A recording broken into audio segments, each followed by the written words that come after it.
মাত্র একটি নিয়ম 1 মিনিটে মুখস্থ করে রাখুন আর আপনার সন্তানকে শত শত ইংরেজি বাক্য গঠনের কৌশল শিখিয়ে রাখুন।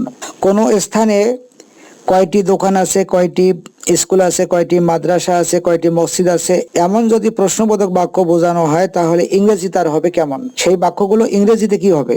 How many shop are there in the market? বাজারে কয়টি দোকান আছে?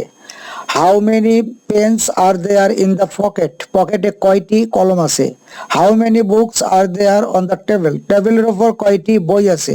How many laptop are there in the room? কক্ষে কয়টি ল্যাপটপ আছে? How many cows are there in the field?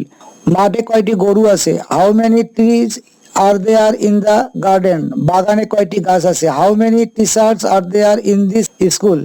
স্কুলে কয়জন শিক্ষক আছে? এমনি ভাবে আমরা অনেক সেন্টেন্স তৈরি করতে পারবো হাউ মেনি দ্বারা। হাউ মেনি এবং কয়টি স্কুল বা মাদ্রাসা বা মসজিদ আছে সেটা এই জায়গায় হবে নাউন। আর দেয়ার তারপর হবে প্লেস। অমুক স্থানে গাড়ি, বাড়ি বা স্কুল বা মসজিদ আছে এমন বোঝাইলে বাক্যটি হবে এইরকম। একটি করে ছোট্ট ভিডিও স্বাভাবিকভাবে এডিটিং করলেও বেশ কয়েক ঘন্টা সময় লাগে। এ কারণে বলছি চ্যানেলটি সাবস্ক্রাইব করবেন এবং ভিডিওতে লাইক, কমেন্ট, শেয়ার করবেন। সকলের সুস্বাস্থ্য এবং দীর্ঘায়ু কামনা করে ভিডিওটি আজকের মতো এখানে শেষ করছি। খোদা হাফেজ। ধন্যবাদ সকলকে।